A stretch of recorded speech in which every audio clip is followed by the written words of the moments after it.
जय श्री राम। कैसे हैं आदरणीय मित्रों? आप आशा है कि आप स्वस्थ हैं, सानंद हैं और साथ ही साथ हमारी वीडियो से बराबर लाभान्वित हो रहे हैं। तो मित्रों, आज हम एक विशेष चर्चा करने जा रहे हैं आपके सामने, और इस विशेष चर्चा में आप देखेंगे कि सबसे बड़ी बात क्या है। सबसे बड़ी बात भारत ही नहीं बल्कि इस दल के कार्यकर्ताओं के सदस्यताओं के आंकड़ों के अनुसार ये दल विश्व भर का सबसे बड़ा राजनीतिक दल है। और इसलिए जब बात होती है कि भी भारतीय जनता पार्टी जो है ये कैसे और क्या कुछ आगे बढ़ती जा रही है, या इसके स्वरूप में कितना विस्तार आया है। मित्रों, मैं लक्ष्मीपुत्र डॉक्टर कुमार गणेश आप सभी का हार्दिक स्वागत, अभिनंदन और वंदन करता हूं। और कोशिश ये रहेगी कि आज के विषय को आज आपके सामने इस तरीके से रखें कि आपको भी लगना चाहिए कि विषय के साथ पूरी तरह से निर्वहन हुआ है, उसका न्याय हुआ है। और जैसा कि हमने कल आपके साथ ये बात कही थी कि देखिए, हम आपके सामने आज चर्चा करेंगे और वो चर्चा होगी कि भारतीय जनता पार्टी पर क्या कोई बड़ा संकट आने वाला है, और अगर आने वाला है तो उसका क्या स्वरूप है। और दूसरी बात यह है कि वो संकट कब तक आ सकता है, अभी कुछ ही समय में, महीने 2 महीने में, या फिर आगे और समय लगेगा। इन दोनों बातों को, तीनों बातों को हम इकट्ठा आपके साथ में लेंगे। और मित्रों, हमारा निवेदन ये है कि अगर अभी भी आपने हमारा यह चैनल सब्सक्राइब नहीं किया है तो कर लीजिए, जिससे कि हमारे साथ, हमारे इस कार्यक्रम के साथ आपका जुड़ाव जोरदार और जीवंत रह सके। वास्तु कंसल्टेंट मानवेंद्र नाथावत जी, जय श्री राम, हार्दिक स्वागत है आपका। भैया, आज तो उम्मीद है कि साउंड बढ़िया आ रहा होगा, तनिक बताइएगा जिससे हमें भी तसल्ली हो जाए। क्योंकि कल बहुत परेशान किया था साउंड ने। तकनीकी मामला है, मशीनों का मामला, इंसानों का मामला तो है नहीं कि हाथ जोड़कर मना लें। मित्रों, मूल बात यह है कि भारतीय जनता पार्टी की आज के समय में इस देश में चर्चा करना राजनीतिक रूप से बहुत आवश्यक हो गया। इतना आवश्यक हो गया कि जितना लोकतंत्र की चर्चा करना आवश्यक हो गया है। क्योंकि पिछले 10 वर्षों से लगातार पूर्ण बहुमत की, पार्टीगत बहुमत की, गठबंधनगत बहुमत की सरकार चल रही। इस बार ये सरकार आ गई गठबंधनगत बहुमत में, पार्टीगत बहुमत की ये सरकार नहीं है। धन्यवाद मानवेंद्र जी, नहीं है। तो इसके साथ साथ एक और बात है कि जो दल इतना सशक्त और इतना बड़ा हो, तो कम से कम भारत जैसे देश के लोकतंत्र में उस दल की बात करना तो समीचीन रहेगा ना, बल्कि समय समय पर उस दल से संबंधित बातें भी होनी चाहिए और होती रहनी चाहिए। तो देखिए, एक तो आपसे हमारा निवेदन ये है कि भाई जहां तक हो सके अपनी ओरिजिनल आईडी से यहाँ आए। ये प्रतीकात्मक और दूसरी आईडी से बातें तो पता नहीं चलता कि कौन आया है। और जिन्हें हम नहीं जानते वो लोग अपनी ओरिजिनल आईडी से आए, नाम के साथ आए, नहीं तो अपना नाम और स्थान अवश्य लिखें। अभी हर हर महादेव, धन्यवाद, जय श्री राम, स्वागत, लेकिन क्या पता चल रहा है कि कौन आया और कहां से आया है। तो आईडी आपकी अगर ओरिजिनल हो तो बढ़िया, वरना आईडी जो भी हो यहाँ कर अपना नाम लिखें और उसके बाद में लिखें कि आप कहाँ से, अगर आप पहली बार आ रहे हैं कार्यक्रम में। और जितनी बार भी आए तो कम से कम आप, हाँ सुधीर बोरा जी, बहुत बहुत स्वागत है आपका। अब आई ना पहचान में। तो क्या होता है कि जब आप अपना नाम और स्थान लिख देते हैं ना, तो आपसे एक पहचान बन जाती है, एक आत्मीय रिश्ता बन जाता है। वरना वो अंधेरी रातों में, सुनसान रातों को, वो जगह आदमी निकलता है मास्क पहनकर, पता ही नहीं चलता ये किसकी आइडिया, कौन है। तो सुधीर बोरा जी, जय श्री राम, स्वागत है आपका, बने रहिए हमारे साथ में। तो भारतीय जनता पार्टी की जब हम बात करते हैं तो इस बात को यूं लीजिए कि हम कम से कम जीवंत लोकतंत्र के सबसे बड़े दल की, सबसे बड़े खंभे की बात कर रहे हैं। खंभा मतलब पार्टी के रूप में। आज हमने आपसे ये वचन किया था कि हम बात करेंगे कि भाजपा पर क्या कुछ झटके आ सकते हैं। अब ये झटकों वाली जो बात है ना, संकट वाली बात, भाजपा पर बड़ा संकट आने वाला है। अब ये इस चीज को यूं देखिए कि डॉक्टर प्रदीप साहू जी, जय श्री राम, स्वागत है आपका। ये यहाँ भाजपा पर बड़ा संकट आने वाला है, इसके आगे प्रश्न चिन्ह है, और वो भी एक नहीं तीन, यानी बहुत बड़ा प्रश्न है जो आज मुंह बाए खड़ा है भाजपा के भी और राजनीति के भी। हो क्या रहा है? हो ये रहा है कि वैसे तो लोकसभा चुनाव से पहले से ही उठापटक जैसी बातें भाजपा में दिखाई दे रही हैं, लेकिन लोकसभा चुनाव के बाद में तो जिस तरीके की देशव्यापी उठापटक दिख रही है, और लोकसभा चुनाव का जो परिणाम जिस ढंग का रहा है, उस ढंग के परिणाम से ये बात आने लगी है सुरसुराहट के रूप में, थोड़ी सी फुसफुसाहट के रूप में पूरे देश में कि भाई भाजपा का अब क्या होने वाला है, क्या कोई बहुत बड़ा भूचाल आने वाला है। और इसीलिए आप लोगों का ये प्रश्न था, आप लोगों की ये फरमाइश थी कि इस तरीके का एक कार्यक्रम किया जाए। हालांकि हमने इसका एक आंशिक रूप उत्तर प्रदेश के संदर्भ में किया था कि क्या योगी आदित्यनाथ उत्तर प्रदेश के मुख्यमंत्री पद से विदा हो रहे हैं या बने रहेंगे। लेकिन आज हम जो है आपके सुझाव पर बात कर रहे हैं, ये बात है समूची भाजपा के अगले 2.5-3 साल 3.5 साल के भविष्य की। ये साधारण बात नहीं है मित्रों। हुआ क्या कि इस देश में आजादी के बाद में जब पहली बार 1952 में चुनाव हुए, लोकसभा चुनाव, संसदीय चुनाव हुए, तो उस चुनाव से पहले जनसंघ नाम से एक राजनीतिक दल हुआ करता था, और 1952 में उसकी अपनी हिंदुत्ववादी विचारधारा के बाद भी उसे मात्र 3 लोकसभा सीटें मिली। अब जनसंघ जो है वो 1951 में बना था, और 1951 में बने जनसंघ के मामले में अगर हम बात करें तो हुआ क्या था, दीपंकर गांधी, जय श्री राम, हार्दिक स्वागत है आपका। तो हुआ ये था कि 1951 में जनसंघ बना, श्यामा प्रसाद मुखर्जी ने बनाया था। ध्यान ये दीजिएगा, ये वही बंगाल के श्यामा प्रसाद मुखर्जी जिस बंगाल में राज्य करने के लिए विधानसभा चुनाव जीतकर राज्य में सत्ता में आने के लिए भारतीय जनता पार्टी बहुत बहुत प्रयत्न कर रही है। मनीषा चौहान जी, जय श्री राम। उसके बाद हुआ क्या कि श्यामा प्रसाद मुखर्जी ने एक देश में 2 विधान, 2 प्रधान, 2 संविधान, 2 झंडे नहीं चलेंगे, 2 निशान मतलब झंडे नहीं चलेंगे, और कश्मीर के जो अलगाववादी प्रावधान थे संविधान में, उनके विरुद्ध आंदोलन छेड़ा। तो श्यामा प्रसाद मुखर्जी को मना किया गया कि आप, उन्होंने कहा था मैं कश्मीर जाऊंगा, ऐलान किया कूच का, तो उन्हें मना किया गया था कि आप कश्मीर नहीं जाएं। वे गए, गिरफ्तार कर लिए गए, पता नहीं कैसे रहस्यमय ढंग से जेल में उनकी मृत्यु हो गई। अब सरकारें जब कुछ मैनेज करने पर आती है तो फिर मौत का कारण तो कुछ भी बता देती है, वो फर्क नहीं पड़ता। सरकारों को कोई एक कारण बताना होता है, और उस समय जनसंघ इतना मजबूत था भी नहीं कि देश भर में इस बात को लेकर कोई आंदोलन हो जाए। उनके बाद यानी कि श्यामा प्रसाद मुखर्जी के बाद में पंडित दीनदयाल उपाध्याय बने जनसंघ के अध्यक्ष, और 1965 में उपाध्याय जी ने अपना वैचारिक सिद्धांत दिया, एकात्म मानववाद। उसके बाद फिर जनसंघ की सीटें बढ़ती भी गईं, और ऐसा भी हुआ कि जब इमरजेंसी का विरोध हुआ, आप इमरजेंसी पर लिखा गया हमारा राजस्थानी नाटक दिल्ली दिल्ली कित्ता कोश, और हिंदी अनुवाद इसका मैडम बादशाह पढ़ेंगे तो आपको पता चलेगा कि कैसी कैसी स्थिति रही। फिर जब इंदिरा सरकार ने इमरजेंसी उठाई और उसके बाद में चुनाव की घोषणा कर दी अचानक, ये सोचकर कि विपक्ष तो बिखरा हुआ है, और बिखरे हुए विपक्ष में क्या होगा, हमारी पार्टी कांग्रेस जीत जाएगी। मनोज बिरला जी, स्वागत है, जय श्री राम।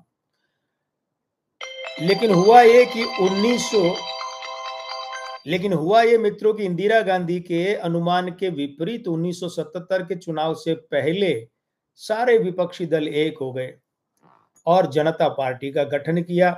उसमें चौधरी चरण सिंह वाला दल भी था, क्रांति दल राक्रांत था, वो था, बाबू जगजीवन राम का दल था, कम्युनिस्ट भी इधर से आ गए थे, जनसंघ की बहुत बड़ी भूमिका थी।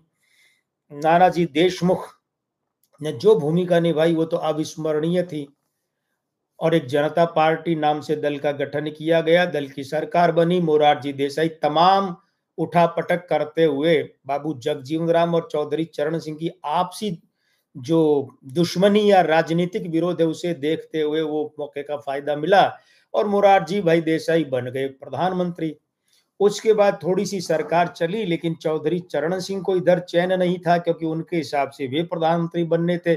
इधर बाबू जगजीवन राम को चैन नहीं था। एक आदमी जाटों का मसीहा अपने आप को बता रहा था, दूसरा दलितों का मसीहा, और मसीहा नाम की कोई चीज इस देश में होती ही नहीं है राजनेताओं में, ये वो दोनों ही भूल गए थे। और इधर राजनारायण नाम से जो कभी तो कहते थे मैं मोरारजी का हूं और कभी कहते थे चौधरी चरण सिंह का हनुमान हूं, और सरकारें दोनों की गिरवा दी। हुआ ये कि चौधरी चरण सिंह ने अपनी उस महत्वाकांक्षा, प्रधानमंत्री बनने की महत्वाकांक्षा के चलते जोर मारा और कुछ और लोगों का साथ भी मिल गया और ये बात हवा में उड़ाई गई कि भाई जनसंघ वाले तो आरएसएस के भी सदस्य हैं। अब एक ही व्यक्ति दो पार्टियों का सदस्य कैसे हो सकता है? एक तरफ तो आरएसएस का सदस्य है, दूसरी तरफ वो जनसंघ का। तो इसका जवाब ये दिया गया कि भाई आरएसएस तो एक सांस्कृतिक सामाजिक संगठन है, उसका राजनीति से क्या लेन देन, और कोई भी राजनीतिक दल का कार्यकर्ता किसी भी सांस्कृतिक और सामाजिक संगठन का सदस्य बन सकता है। लेकिन ये बात मानी नहीं गई। इधर जो युवा तुर्क कांग्रेस के आए थे और जनता पार्टी के राष्ट्रीय अध्यक्ष थे चंद्रशेखर, तो वो एक अलग ही राग अलापने लगे और ये खींचतान इतनी बड़ी कि फिर सरकार गिर गई। सरकार गिर गई और जनसंघ तो चूंकि जनता पार्टी माने पर अपना लोप कर चुका था, इसीलिए फिर क्या हुआ कि अटल बिहारी वाजपेयी, लाल कृष्ण आडवाणी और अन्य वरिष्ठ लोगों ने यह तय किया कि नया दल बनाया जाए और 6 अप्रैल 1980 रविवार को दोपहर में अभिजीत मुहूर्त में भारतीय जनता पार्टी का गठन हुआ। भारतीय जनता पार्टी का, और भारतीय जनता पार्टी का जब गठन हुआ तो उसमें एक बात आप साफ तौर पर देखिए क्या है।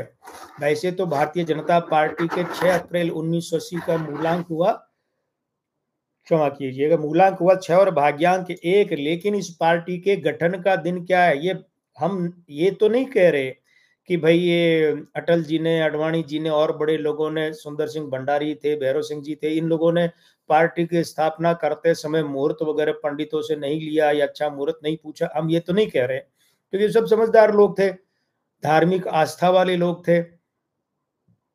इन सब में थोड़ा कम्युनिस्ट छाप जो व्यक्ति थे वे अटल जी थे, कम्युनिस्ट नहीं, कम्युनिस्ट छाप। तो ये तो कहना संभव नहीं है कि इन्होंने किसी से राय नहीं ली होगी मुहूर्त की, लेकिन जो भी था, रविवार के दिन के अंक होते हैं 1 और 4। अब वो 1 और 4 जो होते हैं पितृदोषग्रस्त होते हैं, और पितृदोषग्रस्त का मतलब है कि 1 और 4 में भाग्यांक 1 है पार्टी का, ये 1 4 का विरोधी है, और पार्टी का मूलांक 6 है, ये 1 और 4 दोनों का विरोधी है। अब पार्टी का स्थापना का जो चलित अंक है वो 21 मार्च से 20 अप्रैल तक 9 होता है, उस 9 का पार्टी का मूलांक 6 विरोधी है और वो 9 पार्टी के मूलांक 6 का विरोधी है। एक बात और, भारतीय जनता पार्टी के लोगों ने जब ये पार्टी बनाई और इसका जो नाम रखा, उस नाम में नामांक 2 बन गया। बहुत अच्छा रहता कि ये नामांक 2 की बजाय 1 बनता या फिर 3 बनता। खैर, मासांक अप्रैल का महीना तो 4 का अंक आ गया। ध्यान दीजिए रविवार के अंक क्या बताए अभी आपको, 1 और 4, और पार्टी का भाग्यांक 1 है और मासांक 4 है। अब यहां पर बात करें तो पार्टी का वर्षांक 9 है, चलित अंक भी 9 हो गया, तो 2 बार 9 हो गए। ये 2 बार 9 मूलांक 6 के साथ विरोधी है, वो 6 इनका विरोधी है। तो ऐसी अवस्था में क्या होता है कि पार्टी के जूझने की बातें बढ़ जाती है, अवस्थाएं। अब इस बात को यूं लीजिए कि पार्टी जब पहले ही प्रथम ग्रासे मक्षिका पात है, पार्टी ने 5वें साल में जब पहला लोकसभा चुनाव लड़ा, वो लोकसभा चुनाव था दिसंबर 1984, जब 31 अक्टूबर को उस समय की प्रधानमंत्री इंदिरा गांधी को उनके अंगरक्षकों ने गोली मार दी थी और उसी दिन उनका देहांत हो गया था। तो उसके बाद में फौरी तौर पर बिठाया गया था राजीव गांधी जी को प्रधानमंत्री के पद पर। उस समय प्रणब मुखर्जी और नरसिंह राव बंगाल से आते समय हवाई जहाज में उनके साथ थे और वो तय किया गया और उन्हें बनाया गया। तो दिसंबर 27 से 30 तक जो है चुनाव की गणना हुई थी। 1984 में। तो भारतीय जनता पार्टी को ये 5वां साल चल रहा था। अब यह देखने वाली बात क्या है, ध्यान ये दीजिएगा, भारतीय जनता पार्टी का जो चलित का अंक 9 है और उसके बाद में भारतीय जनता पार्टी का अगर हम देखें हैं तो जो वर्षांक है, वर्षांक वो 9 है। अब ये दोनों मिलकर के क्या हुए, 5वें साल के विरोधी और 5 का अंक इनका घोर विरोधी। तो भारतीय जनता पार्टी ने प्रथम ग्रासे मक्षी का पात है, यानी पहले ही कौर में मक्खी का गिर जाना, मतलब पहला ही चुनाव लड़ा था पार्टी के गठन के बाद में, और उस चुनाव में क्या हुआ, इनका मामला ये बैठा कि वो 2 सीटों पर आ गए। अब ऐसी अवस्था में क्या हुआ, भारतीय जनता पार्टी, अच्छा वो 2 सीटें भी कहां से आई थी, शनि के अंक वाला था, एक तो आंध्र प्रदेश का मामला था। प्रवीण तेवतिया जी, जय श्री राम। अब ये देखना पड़ेगा कि देखिए क्या होता है, पिछली घटनाओं का विश्लेषण या उनका मंथन इसलिए किया जाता है कि जैसे रेखा गणित में होता है ना, पीछे की रेखा ये है, तो पीछे की रेखा के सहारे अगर फुटा या स्केल बनाएंगे तो आगे सीधी रेखा बन जाएगी, और पिछली रेखा को आधार नहीं लेंगे तो आगे की रेखा टेढ़ी मेढ़ी भी हो सकती है, सीधी लेकिन टेढ़ी मेढ़ी। सीधी का मतलब यहाँ आने के बाद ये होगी, तो ये तो सीधी है लेकिन इसके साथ में टेढ़ी हो गई। तो भारतीय जनता पार्टी के पहले अध्यक्ष थे अटल बिहारी वाजपेयी, और वो 1980 से 86 तक लगभग 6 साल रहे। पहले तो हमें ये समझ लेना है, 6 साल अटल जी इस पार्टी के अध्यक्ष रहे, और 25 दिसंबर 1924 के अटल जी को मूलांक 7 और भाग्यांक 8, 8-7 का विरोध दी है। 7 स्त्री अंक है, स्त्री अंक भंग होने से उन्हें दाम्पत्य का सुख नहीं मिला, अपने परिवार का सुख अटल जी को नहीं मिला। अटल जी का जन्म गुरुवार को हुआ था, तो गुरु की कृपा से वो जो है तो बोलने में बहुत कुशल थे, सब जानते हैं उनकी वक्तृत्व कला के बारे में। तो पार्टी के लिए क्या हुआ, अटल जी का कार्यकाल लगभग 6 वर्षों का रहा। फिर लाल कृष्ण आडवाणी 86 से 91 लगभग 5 साल वे रहे। तो 8 नवंबर 1987 को ये जन्मे, मंगलवार का दिन था, मूलांक 8 और भाग्यांक 2। अब देखिए अडवाणी जी के यहाँ एक विशेष बात क्या रही कि इनका मंगलवार का अंक इनके भाग्यांक 2 का विरोधी, और इनका मूलांक 9 का मित्र, लेकिन मूलांक 8 और भाग्यांक 2 स्त्री अंक भंग करते हैं, पार्टी के अंक भंग करते हैं, उम्मीदें तोड़ते हैं, अपेक्षाएं तोड़ते हैं, खंडित करते हैं। तो जब ये माना जा रहा था कि भाई अडवाणी जी प्रधानमंत्री बनेंगे, तो उस समय फिर हुआ क्या, उस समय फिर ये हुआ कि अडवाणी जी ने, अंदर से बात आती है करना पड़ा, लेकिन अडवाणी जी ने प्रकटतः अटल जी का नाम प्रस्तावित किया प्रधानमंत्री पद के लिए। हवाला बीच में आ गया था, जैन डायरिया आ गई थी, बहुत लफड़े हो गए थे। तो ये कहा जा रहा है कि अडवाणी जी नहीं चाहते थे कि ये विवाद है इसका पार्टी पर असर पड़े, सोच तो अच्छी थी। फिर आप देखिए अडवाणी जी की इच्छाएं कैसे टूटती है मूलांक 8 और भाग्यांक 2 में, कि जब वो लड़ भी लेते 2009 का चुनाव अपने ही उम्मीदवारी में, लोकसभा का हार जाते हैं। 2014 में अडवाणी सोचते हैं कि अब तो मैं फिर एक बार प्रधानमंत्री पद का उम्मीदवार बनूंगा, लेकिन वहां उम्मीदें टूटती और नरेंद्र मोदी बनते हैं और प्रधानमंत्री भी बन जाते हैं। तो मुरली मनोहर जोशी जो है वो 1991 से 93 लगभग 2 वर्ष रहे। 5 जनवरी 1934 वाले जोशी जी का मूलांक 5 भाग्यांक 5 था, दिन अंक 6 था, वो जो भाजपा का स्थापना का मूलांक 6 है वो, और जोशी जी का नामांक है वो डॉक्टर के समेत 1 है और बिना डॉक्टर के 4 है।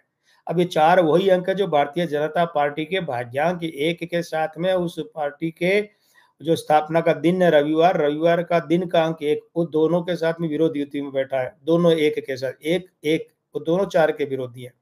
एक मुखिया का होता है, बड़े का होता है, प्रधान का होता है, अध्यक्ष का होता है। इसलिए मुरली मनोहर जोशी जी सिर्फ 2 साल के लिए बने और उसके बाद कभी नहीं बने, जबकि अटल जी एक बार में 6 साल बन लिए, 5 साल अडवाणी जी तब बने, और उसके बाद में अडवाणी जी फिर आते हैं, फिर बनते हैं, तो 2 बार और बनते हैं वे। अब हम बात करते हैं तो मुरली मनोहर जोशी जी के बाद में फिर एल के अडवाणी आए 1993 से 98, इनके अंकों की बात हम कर चुके हैं कि ये अंक पार्टी के लिए एक उछाल के अंक कैसे हैं। एक तो यह कि पार्टी का भाग्यांक 1 और इनका मूलांक 1 दोनों के एक दूसरे के विरोधी है, तो पार्टी का जब भी इन्होंने नेतृत्व किया है इन्हें आगे उसका लाभ नहीं मिला। और इनका जो अडवाणी का भाग्यांक 2 है वो पार्टी का मूलांक 6 उसका मित्र है। फिर उसके बाद में एक चीज ये भी देख लेना कि एल के अडवाणी का जो दिन अंक 9 है मंगलवार के कारण, वो 9 राजनीति में प्रतिष्ठा और गहराई से खूंटा गाड़ना उसका होता है। फिर 98 से 2000 तक लगभग 2 वर्षों के लिए कुशाभाऊ ठाकरे बिल्कुल एक ऐसा नाम आया जिसने चौंका दिया, क्योंकि राजमाता साहेब तो मना कर चुकी थी कि वे पार्टी का अध्यक्ष कभी नहीं बनेंगी।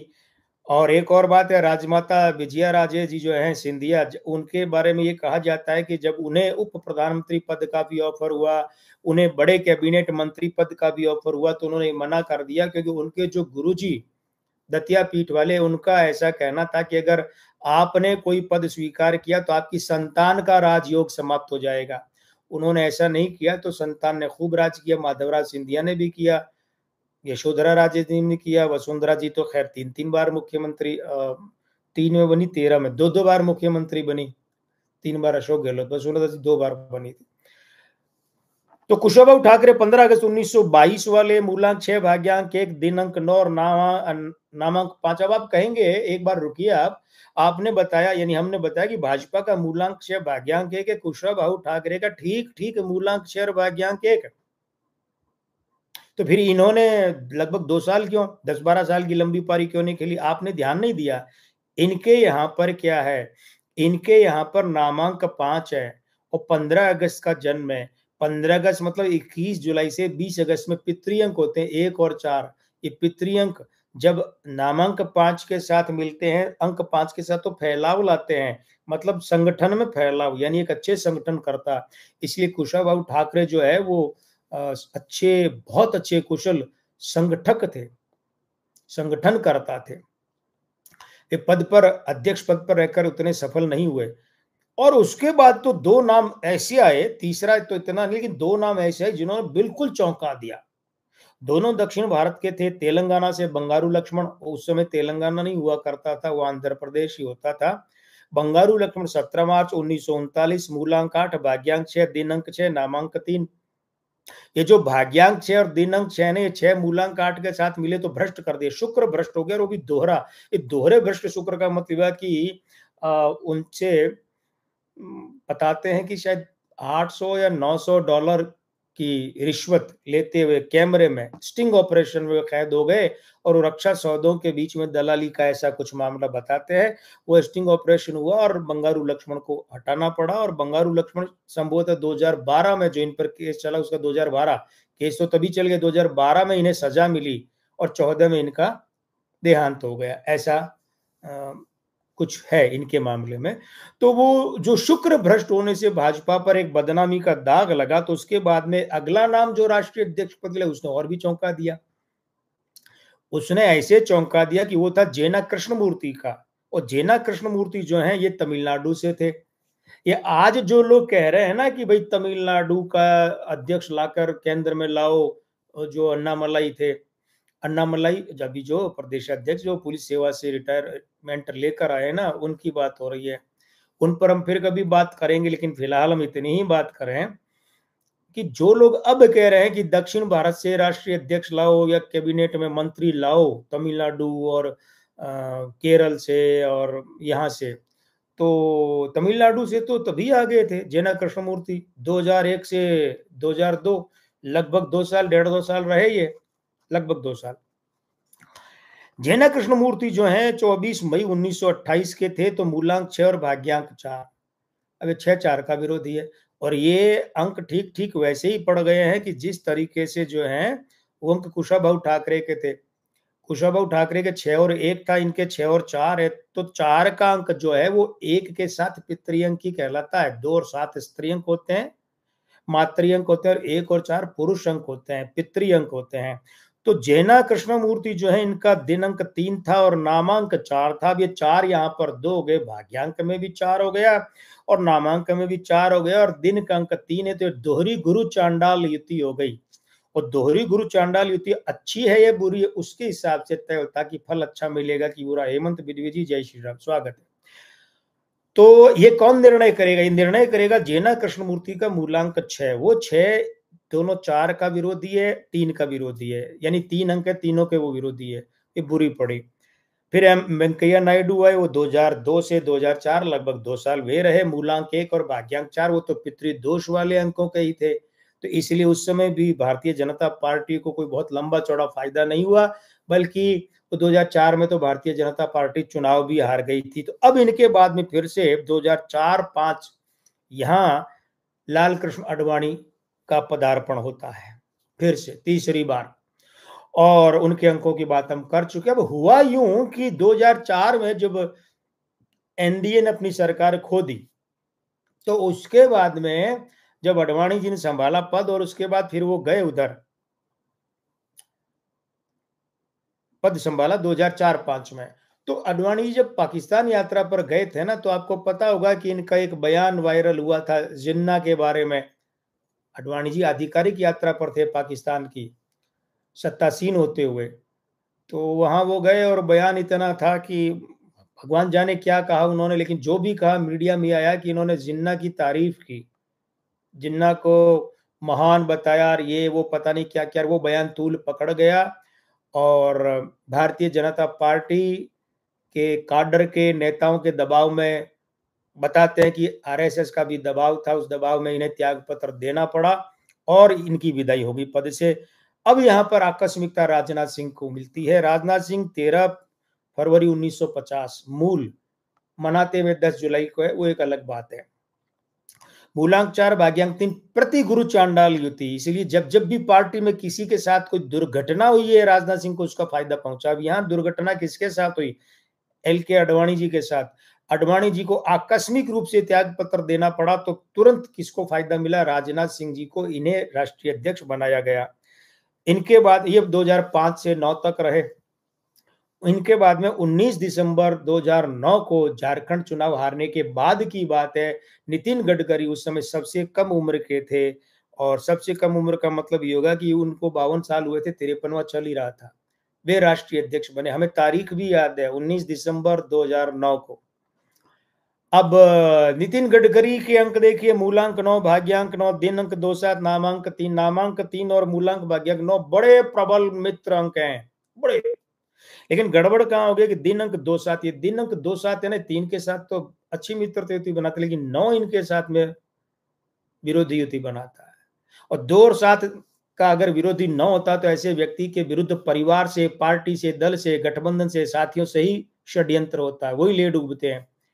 तो जिन नितिन गडकरी के लिए भाजपा ने अपना संविधान बदल दिया था और यह तय कर दिया था कि 23 जनवरी 2013 को नितिन गडकरी फिर से बनेंगे राष्ट्रीय अध्यक्ष, और 22 जनवरी 2013 को नितिन गडकरी को मंगलवार को औपचारिक रूप से तैयार करेंगे, और 23 तारीख को वो एकमात्र उनका प्रतीकात्मक नामांकन होगा और उस दिन बना देंगे। लेकिन ठीक पहले पार्टी के अंदर के षड्यंत्रों के कारण, पार्टी के विरोधियों के साथ मिलकर षड्यंत्र के कारण, घोर विरोधियों के कारण, राजनीतिक दुश्मनों के कारण नितिन गडकरी के साथ क्या हुआ?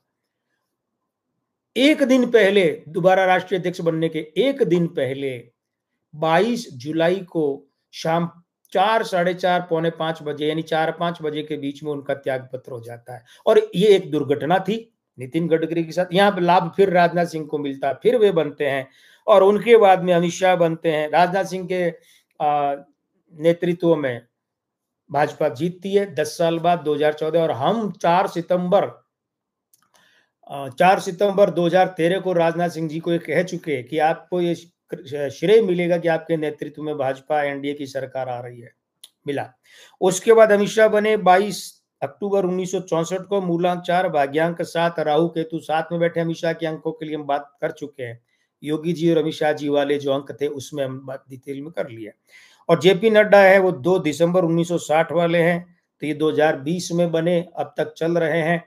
और इनकी अगर हम बात करें तो पार्टी के अंकों के बाद में फिर हम इनकी बात करेंगे। देखिए क्या है, मूल बात यह है कि 1998 में एनडीए बना, 1998 में, और वहां फिर जयललिता के कारण से सरकार खतरे में आई, और एक वोट उड़ीसा के मुख्यमंत्री के एक वोट गिरधर गमांग के कारण से वो सरकार अटल जी की गई। 99 में फिर एनडीए जो है बिना जयललिता, बिना अन्ना द्रमुक के पूर्ण बहुमत में आया और ये सरकार अटल जी की फिर बनी जो चली।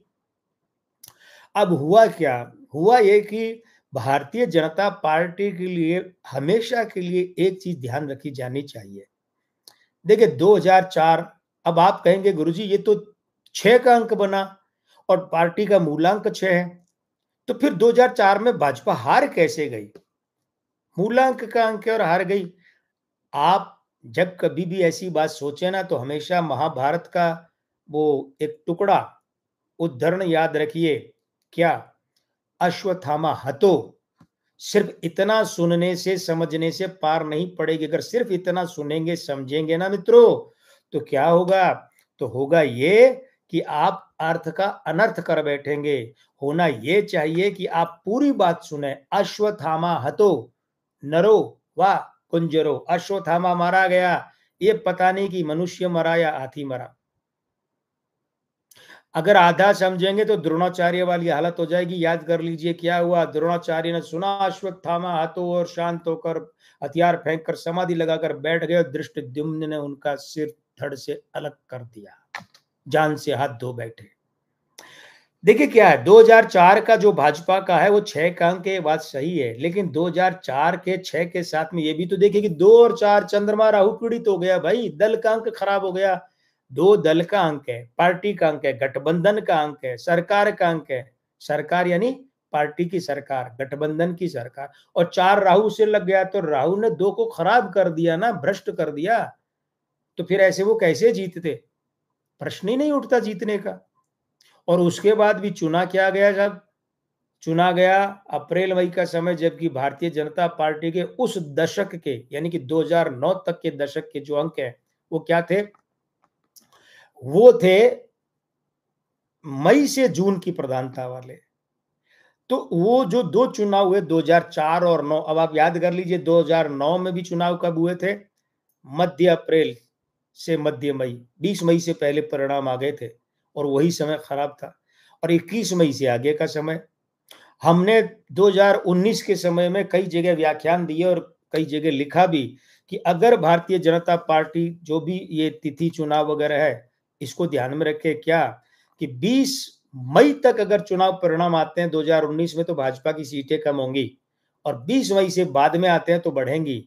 और इस बार भी यही चीज कही थी, लेकिन इस बार हमने कहा था कि 31 मई तक रिजल्ट आ जाना चाहिए चुनाव का, मतगणना का, और 31 मई के बाद सरकार बननी चाहिए तो अच्छी अवस्था रहेगी। लेकिन अगर 31 मई तक नहीं आता है मतगणना का परिणाम तो भाजपा के लिए बुरा रहेगा और सबको पता है क्या हुआ। अब हुआ ये कि 2014 और 19 की बात आपके सामने है। अब आज की तारीख की हम बात करें तो इस बात को यूं देखिए कि जेपी नड्डा जो है वे अभी राष्ट्रीय अध्यक्ष है। तो जेपी नड्डा राष्ट्रीय अध्यक्ष है तो इनका 2 दिसंबर 1960 में मूलांक 2, भाग्यांक 3, ये 2 का अंक स्त्री अंक है, गठबंधन का है, पार्टी का है, दल का है। और इनका आयु अंक जो है वो 1960 के कारण से अभी चल रहा है 1 दिसंबर तक इन्हें 64वां वर्ष चलेगा। 64वें वर्ष के कारण इनका 6 और 4 1 का अंक है। लेकिन ध्यान दीजिए ये 6 और 4 में 6 4 का विरोधी है, 6 4 का विरोधी। और ये हमने जैना कृष्णमूर्ति के मूलांक 6 और भाग्यांक 4 के समय बताया था आपको राष्ट्रीय अध्यक्षों के मामले में। अब जेपी नड्डा का जो जन्म का दिन है वो शुक्रवार है तो ये दिन हो गया 6, नामांक 2 है तो मूलांक 2 और नामांक 2। अब ध्यान ये दीजिएगा कि ये वर्ष 2024 का इसका खुद का अंक कितना है? 2024, 22448 हो गया ना, वर्षांक 8। ये वर्षांक 8 जेपी नड्डा के मूलांक 2 और नामांक 2 का मित्र तो है, लेकिन उसे भंग कर रहा है भाई, भंग कर रहा है। पार्टी के अंक भंग कर रहा है, गठबंधन के अंक भंग कर रहा है, दल के अंक भंग कर रहा है। और ऊपर से क्या है? ऊपर से कि जेपी नड्डा के जन्म का जो अंक है 6, जन्म का अंक 6, ये इनके 64वें वर्ष का आयु अंक का जो 1 अंक बनता है ना, उस 1 अंक का क्या है? उसका विरोधी है 64 का। अब यहां पर ये देखिए कि जेपी नड्डा के पक्ष में एक बात क्या जा रही है, वो ये जा रही है कि नड्डा जी का भाग्यांक 3 है ना, वो इनके नामांक और मूलांक का मित्र है और 3 का अंक वायु प्रधान अंक है, इसलिए विसरण करता है, वायु फैलती है, वायु को फैलाने की जरूरत ही नहीं पड़ती, अपने आप फैलती है, वो फैलती है। तो ये कार्यकाल इनके क्या हो रहे हैं, आगे से आगे बढ़ते जा रहे हैं। इनका कार्यकाल कहाँ था, 2020 से 23 ही था, 3 साल का कार्यकाल, लेकिन ये खिसक रहे हैं, इनके कार्यकाल विस्तार मिल रहा है। पहले लोकसभा चुनाव के कारण विस्तार मिला, फिर ये जो दूसरे चुनाव और इनके कारण विस्तार मिला।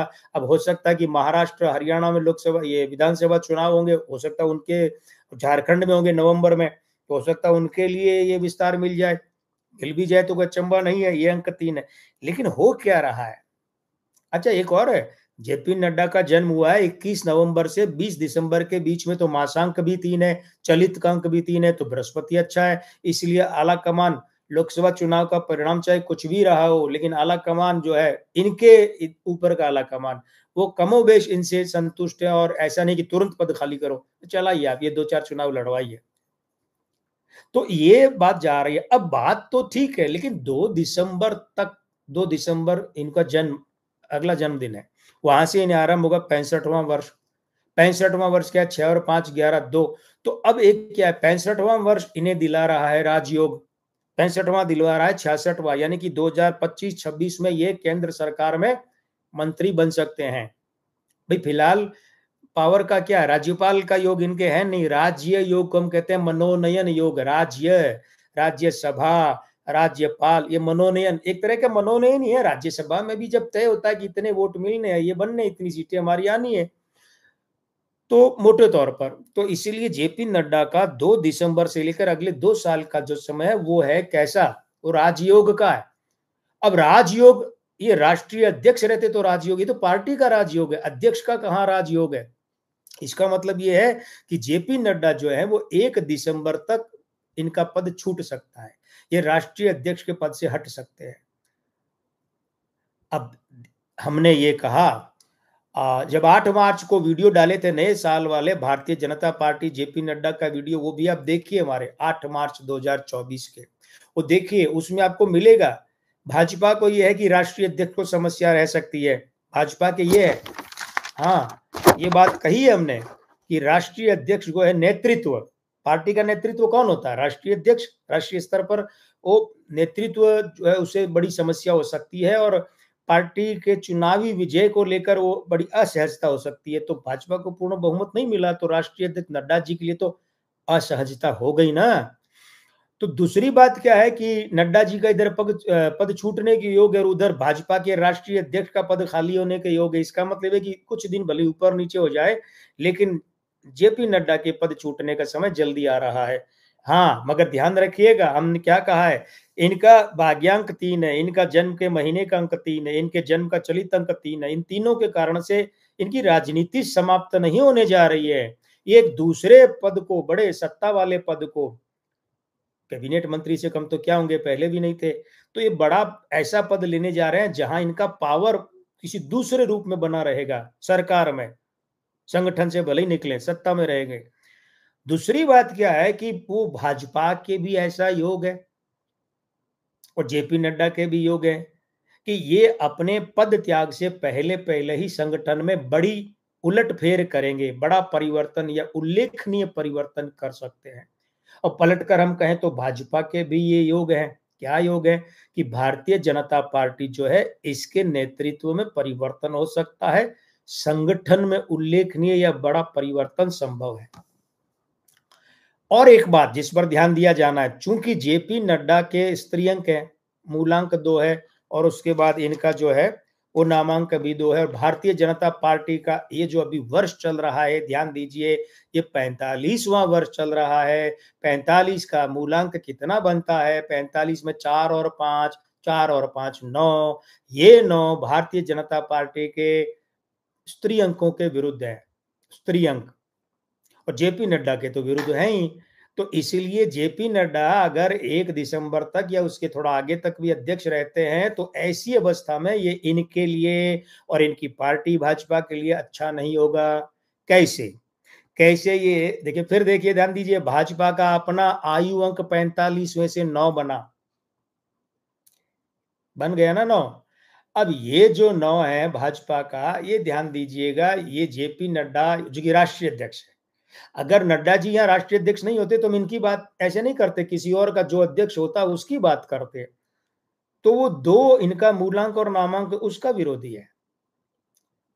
और एक और बात है, ये जो हमारा चुनावी वर्ष है ना, इस वर्ष में हरियाणा में चुनाव होने हैं, महाराष्ट्र में विधानसभा चुनाव होने हैं, इसके अलावा झारखंड में विधानसभा चुनाव होने हैं।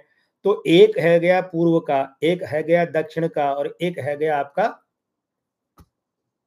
पश्चिम का। हरियाणा पश्चिम में ज्यादा है, उत्तर में नहीं है। तो ये जो वर्षांक है, चुनावी वर्षांक 8, ये 8 क्या करेगा? ये 8 दक्षिण दिशा का अंक 8 है, तो महाराष्ट्र में भारतीय जनता पार्टी के लिए असहजता उत्पन्न कर देगा। और ये योग क्या करेगा? भारतीय जनता पार्टी में एक अंदर कुछ ऐसा उबाल आएगा, और उस उबाल का परिणाम ये होगा कि भाजपा, हम तो शुरू से कह रहे हैं, जब से अजित पवार एनसीपी पर कब्जा करके किनारे हुए हैं, भाई कब्जा करके मतलब उनका कब्जा हो गया ना, कि निर्वाचन आयोग ने असली चुनाव चिन्ह और नाम एनसीपी का वो अजित पवार को दे दिया, और शिवसेना का एकनाथ शिंदे को दे दिया, तो उनका कब्जा हो गया, वे काबिज हो गए भाषात्मक मुहावरे में। और वैसे भी अब ये जो हम तो पहले से कह रहे हैं कि एकनाथ शिंदे की शिवसेना का भविष्य अच्छा नहीं और अजित पवार का नहीं, ऐसा नहीं कि लोकसभा चुनाव के बाद कह रहे हैं, हम पहले से कह रहे हैं। जब अजित पवार तोड़कर इधर आए, शिंदे तोड़कर आए, पार्टी बनाई, तब से अब देखिए हमारे जो हमारे साक्षात्कार है मीडिया को दिए हुए, हमारी क्लिपिंग जो है, हमारे आलेख जो है, हमारे वीडियो वो देखिए। तो भारतीय जनता पार्टी ये भी अगर हो जाए तो बड़ी बात नहीं है कि एकनाथ शिंदे और अजित पवार से मुक्ति पाने का सोचे, शिंदे से नहीं तो कम से कम अजित पवार से मुक्ति पाने का सोचे, क्योंकि अजित पवार के अंक पितृदोष के अंक हैं, और एकनाथ शिंदे के भी पितृदोष के अंक हैं। और पितृदोष के अंक जिसके यहाँ होते हैं उसकी तो सत्ता फिर से आना बड़ा कठिन काम होता है। ये तो इसलिए सत्ता आ गई क्योंकि 2023 की अगर हम बात करें तो 7 का अंक था जो खून पतला करता है। ध्यान दीजिएगा, एनसीपी एक पार्टी, एक परिवार था, खून पतला हुआ, रिश्ते टूटे, तो शरद पवार का परिवार यानी एनसीपी, निजी परिवार तो कायम है, अजीत पवार, सुनेत्रा पवार आते जाते रहते हैं उनके घर, लेकिन राजनीतिक परिवार यानी पार्टी टूट गई। 2023 का अंक कितना बना? 2, 2, 4 और 3, 7, 7 यानी केतु। ये क्या करता है? रक्त संबंध पतला, संबंध पतले करता है, तो पार्टी में संबंध पतले हुए, 2 फाड़ हो गई। और एकनाथ शिंदे की बात करें तो वो भी हम बता चुके हैं कि शिंदे साहब के यहाँ क्या है, उनके खुद के पितृदोष भयंकर है। एकनाथ शिंदे, एकनाथ खड़से, इन लोगों की अगर दोनों की हम बात करें तो दोनों के अंक भयंकर पितृदोष वाले हैं। और एकनाथ खड़से साहब को तो हमने आज से कोई 5-6 साल पहले, हो सकता है 6-7 साल पहले, खुद किसी माध्यम ने फोन पे बात करवाई तो कहा, उस समय वे हॉस्पिटल में थे, इलाज करवा रहे थे, हमने कहा कि खड़से साहब आप भयंकर पितृदोष वाले हैं। कैसे? कि दोनों के पुत्र का देहांत हो रखा है। शिंदे, एकनाथ शिंदे का पुत्र छोटी अवस्था में चला गया था, लड़कपन में चला गया, तो उसका कच्चा पितृदोष है, पुरुष पितृदोष। लेकिन यहाँ एकनाथ खड़से का पुत्र बड़ी उम्र में गया है शादी के बाद, तो वो पका हुआ पितृदोष है। तो एकनाथ शिंदे के उस पितृदोष के कारण से अभी जब बात करें तो वो पुरुष अंक खराब है जेपी नड्डा के। जेपी नड्डा के मूलांक 2 है, नामांक 2 है। उसके बाद में अगर हम देखें तो एक और क्या था, तो ये जो अवस्था, इस कारण से जेपी नड्डा के यहाँ पुरुष अंक खराब है, और अमित शाह के पुरुष अंक अच्छे थे, लेकिन वहां मूलांक 4 और भाग्यांश 7 राहु के, तो इसलिए अमित शाह की शैली काम करने की बड़ी अलग, दबंग शैली, वो आंखों से ही दबंग हो जाते थे। दबंग होने के लिए कोई बदतमीज होना आवश्यक नहीं है, खूब खराब बोलना वो नहीं है। अमित शाह तो बोलने वालों के मामले में बहुत कंजूस हैं, गिने चुने शब्द बोलते हैं, लेकिन उनके आंखों में जो राहु और अंक 4 और अंक 9 मंगल जो बैठे हैं वो बड़े गजब के हैं। हमने शायद कल या परसों ही कहा कि वो स्कैनिंग कर लेते हैं आदमी की। तो इसलिए महाराष्ट्र में भारतीय जनता पार्टी में बवाल मचेगा, अभी भी मचेगा, चुनाव से पहले संकट आएगा वहां पर। बहुत से लोग भाजपा भी छोड़कर जा सकते हैं, क्योंकि वहां जो फिलहाल की अगर गणना देखें और संभावित रूप से अगर 21 अक्टूबर से 20 नवंबर के बीच में चुनाव परिणाम आते हैं मतगणना के, तो कोई आश्चर्य की बात नहीं है कि वहां एकनाथ शिंदे, भाजपा और अजित पवार सरकार से ही बाहर हो जाएं और महाविकास गाड़ी की सरकार आ जाए। और ये भी अचंभा नहीं है कि अजीत पवार चाचा के साथ ही चले जाएं। तो भाजपा में संकट इस रूप में वहां आ सकता है कि भाजपा फिर चुनाव लड़ेगी किसके साथ? एक नाथ शिंदे के साथ। एक नाथ शिंदे के तो लोकसभा में इतना खराब प्रदर्शन है कि अगर इसके आधार पे तो अभी मान लो भली सरकार गई, और हम तो पहले से कह रहे हैं कि अगली बार भारतीय जनता पार्टी सरकार बनाने की दौड़ में पिछड़ती जा रही है। तो भाजपा में वो जो पराजय होगी विधानसभा चुनाव की, उस पराजय के बाद में फिर बड़ा संकट आएगा। उसके हरियाणा में संकट खड़ा है सामने, भाजपा पर बड़ा संकट खड़ा है भाई। 10 साल की सत्ता हाथ से छीनती जा रही है। नायब सैनिक के अंक उतने हैं नहीं, मनोहर लाल खट्टर के अंक खराब थे तो नायब सैनिक के अंक भी खराब ही हैं। ये गलत चयन कर लिया मुख्यमंत्री का। उसके बाद हम झारखंड में चले जाएं तो झारखंड में जो स्थिति है वो ये है कि वहां भाजपा के पास ऐसा कोई आदमी ही नहीं है जिसका अंक 3 बढ़िया हो पुरुष अंकों के साथ, और मंगल बढ़िया हो, है ही नहीं किसी के। मतलब अंक 3 और अंक 9 के साथ में पुरुष अंक यानी अंक 1 और 4 बढ़िया हो, अच्छे हो।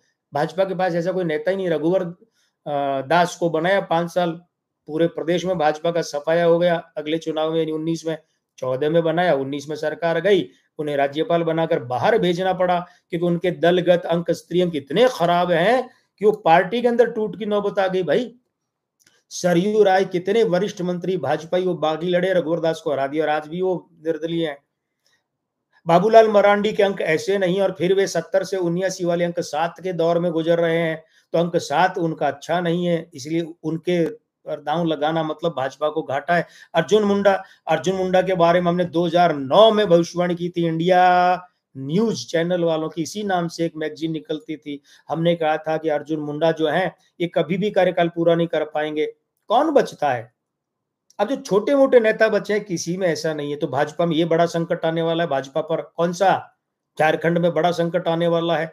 वहां झारखंड मुक्ति मोर्चा हेमंत सोरेन अकेले पूर्ण बहुमत या अपने इंडिया गठबंधन मिलकर ही बना लें, भाजपा वहां पिछड़ी, बड़ा संकट आएगा भाजपा पर। हरियाणा में संकट, महाराष्ट्र में संकट, झारखंड में संकट है। अभी तो भाजपा में संकट एक और आने वाला है, वो ये है कि जैसे ही ये राष्ट्रीय अध्यक्ष यहाँ से बदला जाएगा, वो राष्ट्रीय, अच्छा अभी हम बात कब कर रहे हैं? हम अगले 3-3.5 साल तक की बात कर रहे हैं, ये ध्यान दीजिएगा। अभी भारतीय जनता पार्टी में संकट क्या क्या आने हैं कि देखिए, 31 दिसंबर 2026 तक 4 से 6 भाजपाई मुख्यमंत्री अपना पद खो सकते हैं। 31 दिसंबर 2026 तक 4, 5 या 6 भाजपाई मुख्यमंत्री जो आज आपको पदों पर दिख रहे हैं, इनका पद त्याग हो सकता है। कब से? आज से ही मान लीजिए, ठीक है। और दूसरा, वर्ष 2027 में फिर राष्ट्रीय अध्यक्ष बदल सकता है। 27 के बाद नहीं, वर्ष 2027 में राष्ट्रीय अध्यक्ष बदल सकता है। और वैसे अगर हम थोड़ा सा और अधिक गणना का अनुमान लगाएं तो मार्च में 27 में जब पंजाब, उत्तराखंड, उत्तर प्रदेश और 2 राज्य बच गए, गोवा, इनके चुनाव, विधानसभा चुनाव मार्च के मध्य तक संपन्न हो जाएंगे, तो अंत तक, तो उसके बाद भी हो सकता है जनवरी फरवरी में हो जाए। लेकिन 2027 में फिर राष्ट्रीय अध्यक्ष बदल सकता है।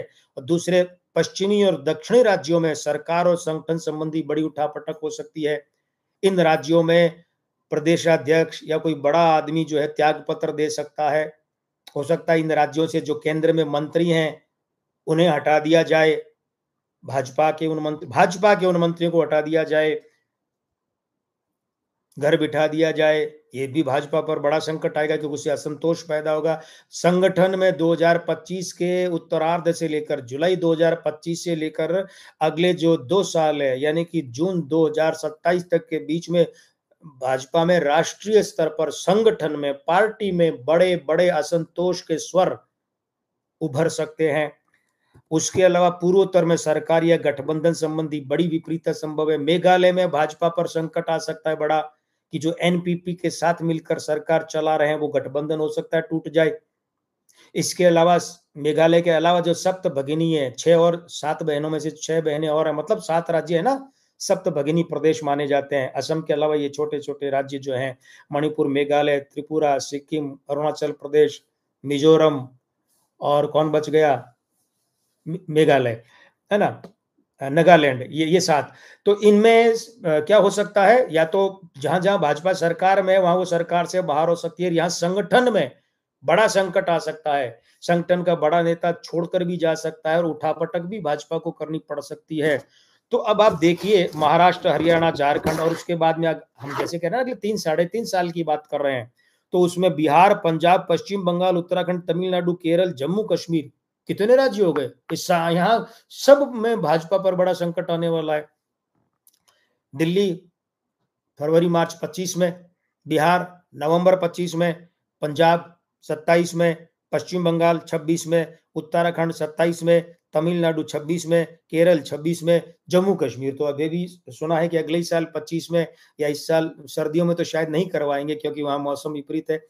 25 में वहां चुनाव हो सकता है। ये कितने राज्य हो गए देखिए, 1 2 3 4 5 6 7 8 9 10 11 राज्य तो यही गिना दिए हमने। उसके बाद में आप देखिए 11 राज्य, और फिर आपका गोवा खतरे के निशान पर है। अब यहाँ ये अच्छा हिमाचल प्रदेश वो इनमें छूट गया, तो 13 राज्य हो गए अगले 3-3.5 साल में।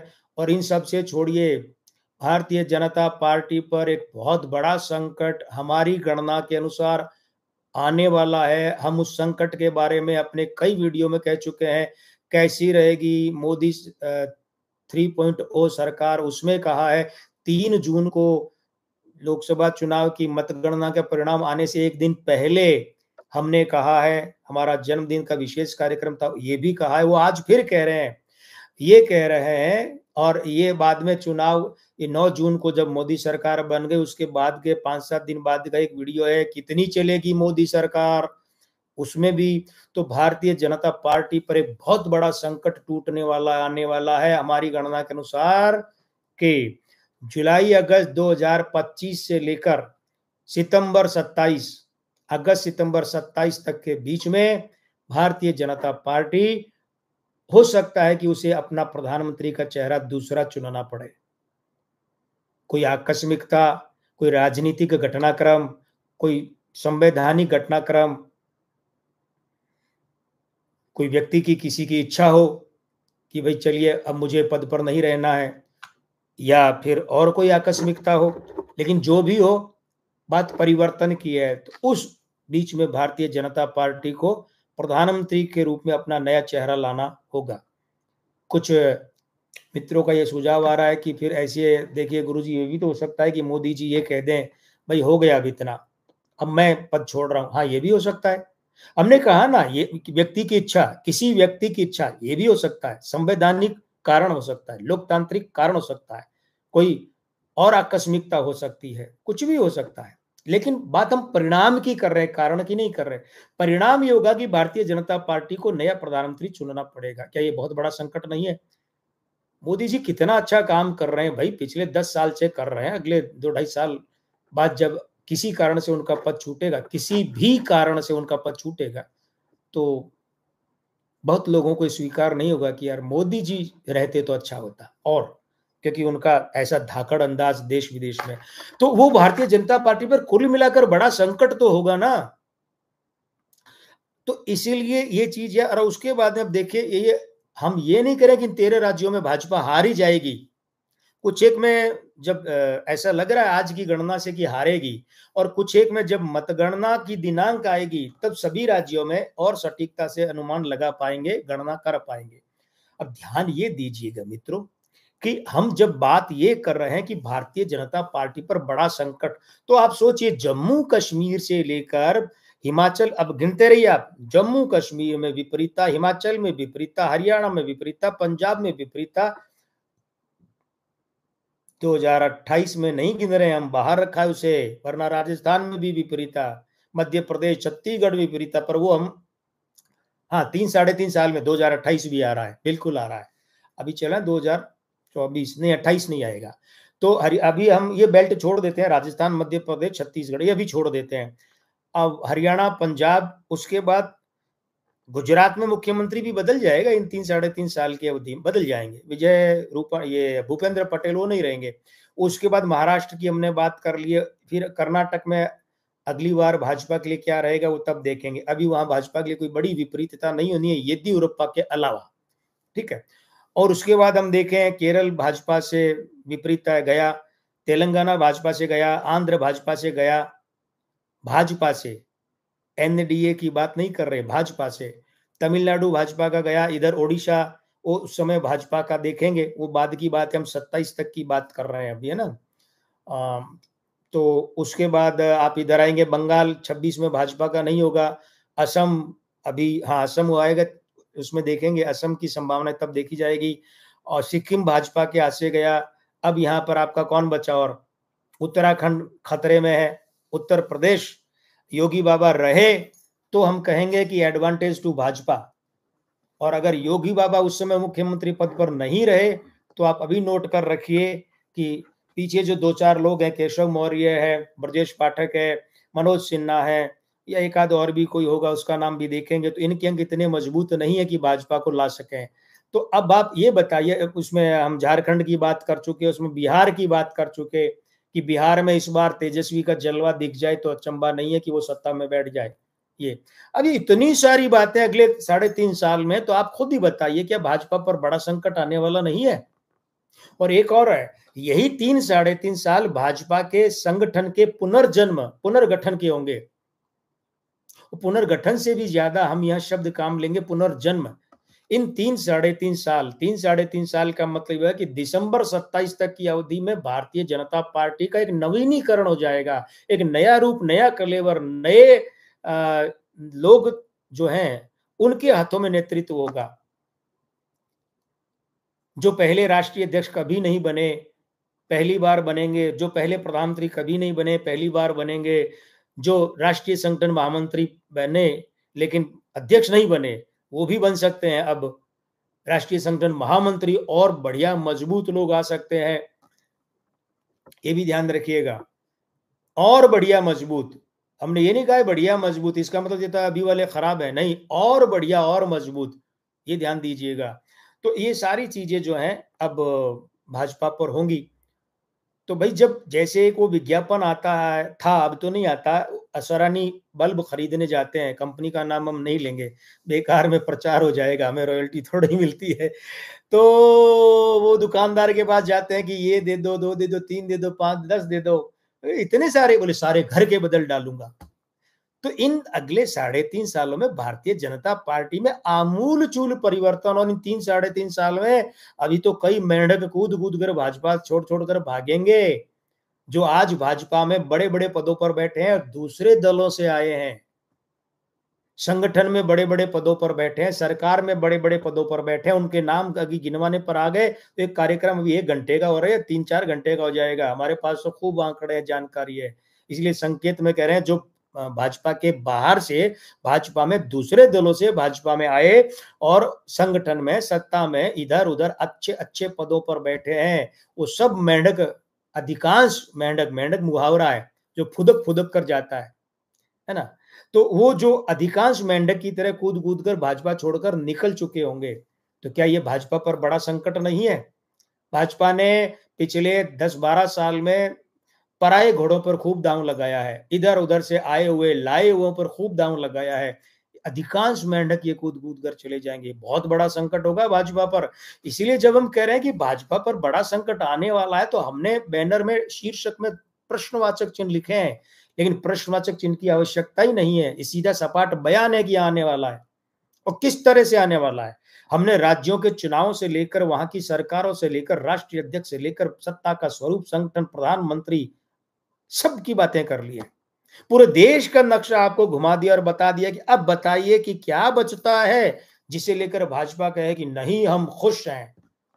क्योंकि इन 3.5 सालों में मध्य प्रदेश का मुख्यमंत्री बदल सकता है, राजस्थान का मुख्यमंत्री बदल सकता है, गुजरात का मुख्यमंत्री बदल सकता है, उत्तराखंड का मुख्यमंत्री बदल सकता है, गोवा का मुख्यमंत्री बदल सकता है, और बिहार के उप मुख्यमंत्री बदल सकते हैं। बताइए इससे बड़ा उठापटक, संकट, मामला और क्या हो सकता है। इसलिए मित्रों, हमने आपके सुझाए विषय पर बात की है, और हमने ये कोशिश की है कि हम आपके सामने ये बात रख सकें। मित्रों देखिए क्या है, कल हम क्षेत्र बदलने जा रहे हैं, राजनीतिक क्षेत्र का विषय नहीं लेंगे, कल का हमारा विषय होगा फिल्म क्षेत्र का। और हम आपको बता दें, आप अपने मित्रों, परिचितों, शुभचिंतकों से कहिए कि अधिकाधिक संख्या में कल आए, क्योंकि कल का विषय भी बड़ा रोचक है, और वो ये है कि ऐश्वर्या राय बच्चन और अभिषेक बच्चन का वास्तव में क्या तलाक होगा। इन दोनों का निजी जीवन कैसा है, कैसा रहेगा, इनका दाम्पत्य कैसा रहेगा, अभिषेक बच्चन का करियर कैसा, आपके सुझाव आए हैं, नाम याद नहीं आ रहा, लेकिन एक मित्र है और उन्होंने, अभी कोशिश करते हैं आपको नाम बता सकें, उनका नाम नोट करना भूल गए, लेकिन एक मित्र हैं, उनके अलावा 8 संदेश हमें मिले हैं व्हाट्सएप पर। एक ने यही लिखा वीडियो में, तो कि भाई देखिए आप जो है इनके बारे में बताइएगा। चलिए अभी हम कमेंट्स में जाए हैं तो अभिषेक और ये, हाँ ये अब देखिए यही तो समस्या है ना, आपके मूल नाम होते नहीं है, वो बड़ी आईडी होती है, रहस्यमयी हो ना, आधी रात को अंधेरी रातों में सुनसान राहों पर वो मास्क लगाए, ये मास्क वाली है, मास्क वाली क्या है, SHRKNJ28। 3 दिन पहले के वीडियो पर रणवीर सिंह वाले पर इन्होंने लिखा है कि please tell about Aishwarya Rai and Abhishek Bachchan divorce rumours. फिलहाल तो हम रूमर यानी अफवाह ही कहेंगे, और 7 या 8 शायद 7 संदेश आएंगे व्हाट्सएप पर आए।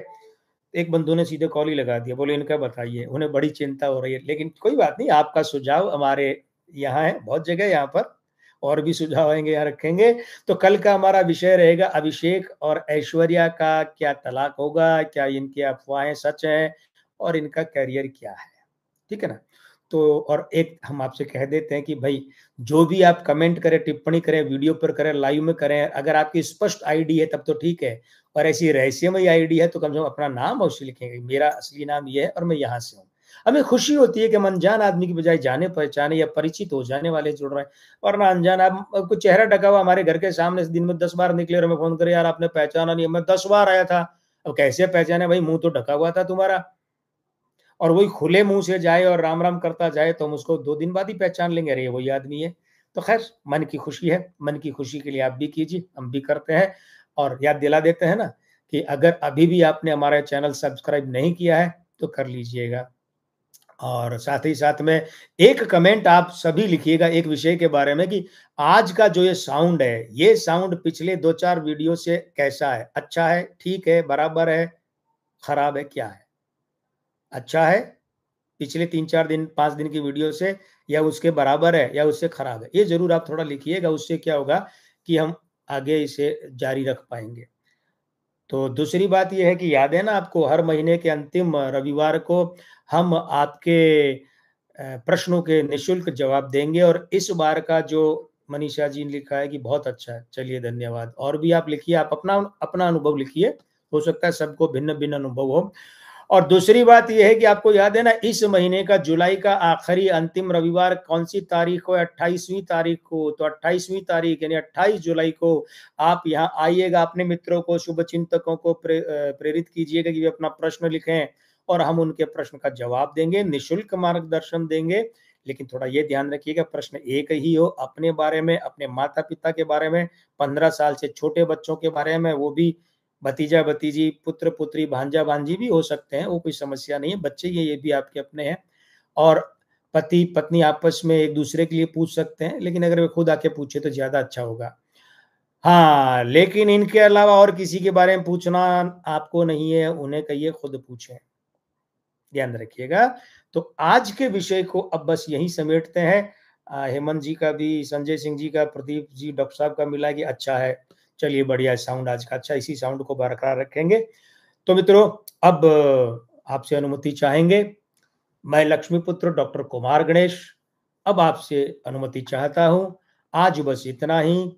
आज के आनंद की जय, जय श्री राम।